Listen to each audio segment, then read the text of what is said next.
I owe you a cold one, hey? That's Clive Ramativelas, 7 business editor with the latest market update. It's time now for the story of the day. The Black Management Forum will host its annual conference in October under the theme Making Transformation a Business Imperative. The BMF will elaborate on ownership as an engine of transformation and on significance of black management control and finding ways to eradicate policies that derail change. And joining us in studio is Black Management Forum Deputy President Dumisani Mpafa. Thanks so much, Dumisani, for your time. Of course, the BMF has been calling for the rights of black people to occupy spaces of influence, the echelons of power. Just reflecting back, where would you place your progress on a scale of 0 to 10? Thank you, Sinen. Good evening, and thanks for having us. It's a very interesting journey that we have had in the last 40 years. We're celebrating 40 years this year. We've achieved a lot in the policy front. We've influenced a lot of policies, your BE, your employment equity. But we equally are aware that in terms of actually achieving actual transformation, we have not moved that far as a country. And as BMF, we have not stopped making noises and challenging both the corporate SA together with the government in terms of driving transformation. But if we were to put a scale, well, if you look in terms of the policy, I would say at a policy level and advocacy work that we've been doing as a BMF, I could give ourselves 8, of course, a space for improvement. But in terms of the actual impact of that, then I think we're sitting at 2. Yeah, but I mean, if you were to look at just the changing the complexion of management, executive management, even at a CEO level, the inroads that BMF has made, I suppose it's still very much at middle management, lower management, and what you're looking for is at the top of the echelon of power. That's exactly, because you see, in corporate, in fact, everywhere, the tone is set at the top. So if you get the top right, if you get the top to drive transformation, and if you get the right people at the top, then you'll be able to drive transformation.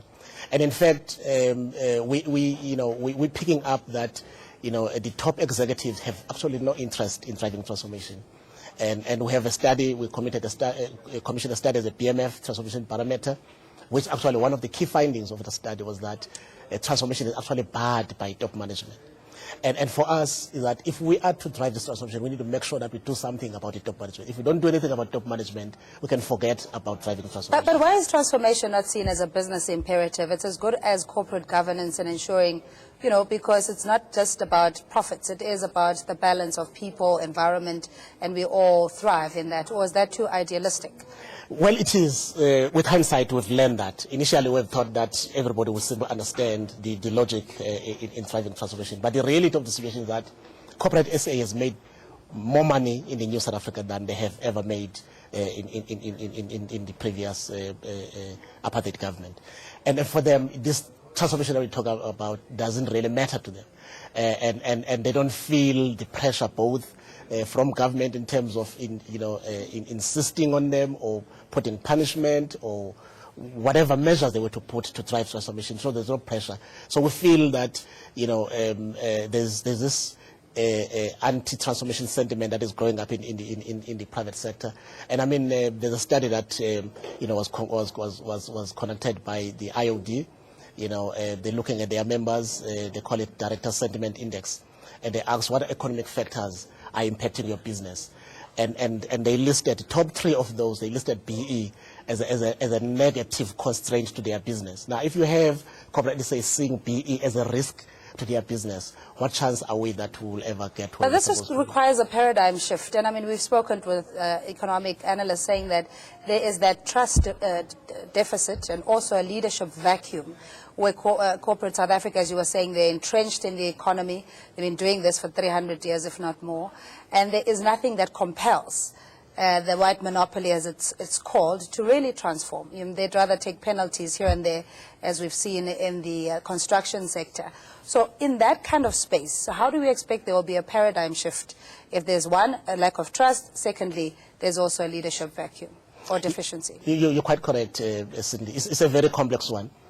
But we can never stop, trying it and insisting. And this is why we have this conference, so that we can explore different measures and options. And one of those, we're saying maybe as champions of transformation, we have not been able to educate our society in terms of the value and importance of transformation. So that's our starting point. But also we say at a policy level, we need to be very clear in terms of the incentives, because we need to align the objectives of corporate SA with that of transformation. But also we need to be very clear in terms of the, punishment where, we see any transgression. But also when there's fronting, we need to deal with fronting effectively. So if you're going to change the behavior, because in issue of changing the behavior, if you're going to change behavior, you have to have a clear, list of activities that you're going to engage in to ensure that you either force people or incentivize them to behave the way that you want them to behave. Yeah. I mean, let's just go to the whole supplier chain value system, because we know, again, government is the provider of big business, and there are lucrative projects that one can tap into that will realize the 100 Black Industrialists program, let alone advancing transformation in the sector. There's also the issue of capacity on the side of SMEs or black business not collaborating, not having the muscle, if you will, to execute those projects.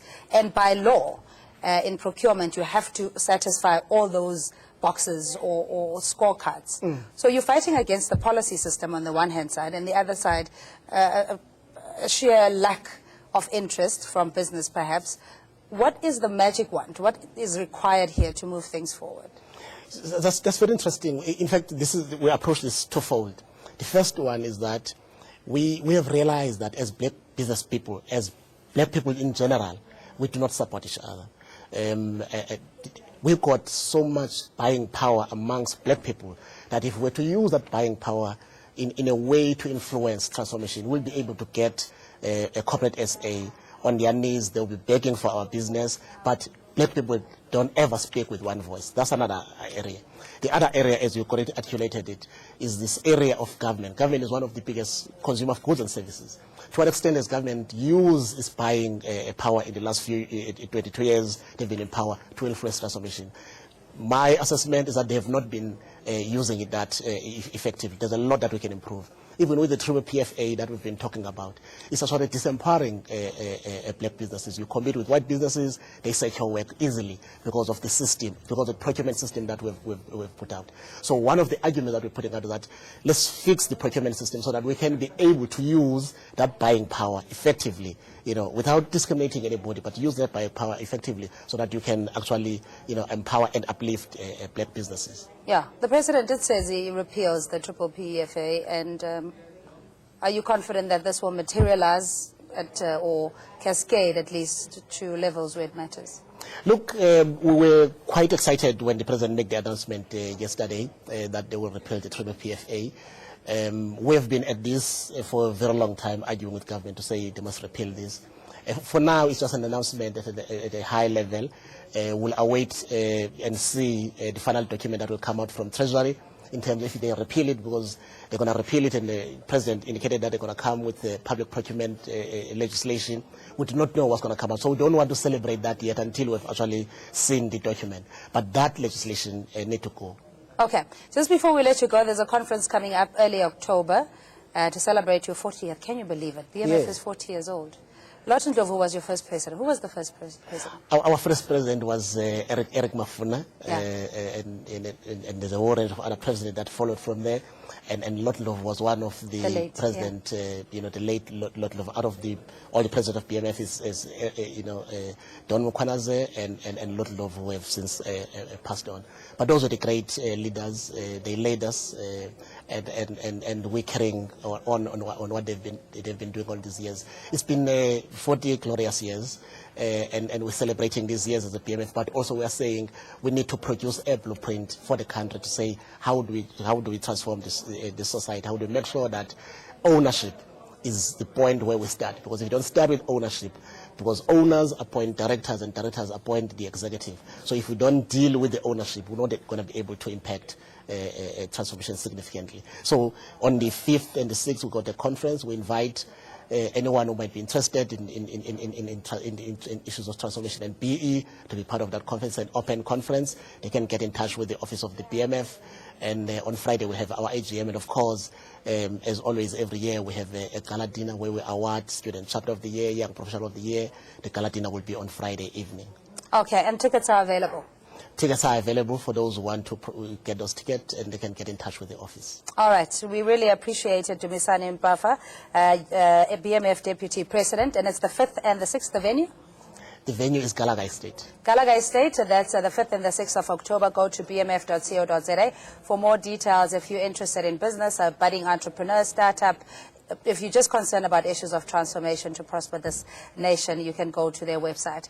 Now we'll take a look at what transpired at the Business Management Forum meeting today. Let's take a look at this.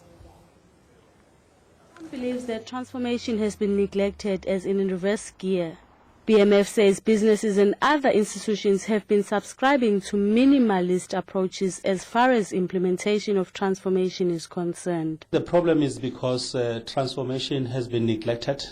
There's been a transformation fatigue in our country, and what we're trying to do is to put transformation back on a radar screen and make sure that we address all these issues the way they're supposed to be addressed. We have neglected our responsibility, whether it's political leadership and business leadership, and that has resulted into the slowness of transformation that we have generally experienced. And 2016 marks 40 years of the BMF's existence. The organization has been reflecting and celebrating this milestone under the theme 40 years of changing the transformation landscape. We'll be looking at other topics such as ownership and why is it an imperative and why it should be important. And we'll also be dealing with the issues of management and control, and we'll be reviewing or engaging the policies that we're having in our country to see whether they need to be reviewed. Are we happy about the progress that we have done? Advocating and lobbying for socio-economic transformation has been at the core of the BMF's mandate. Under the theme, changing the landscape of transformation, the Black Management Forum is turning 40 this year and has emphasized that transformation is the essence of developing this country. Nomusa Pungula, Rivonia, ANN 7.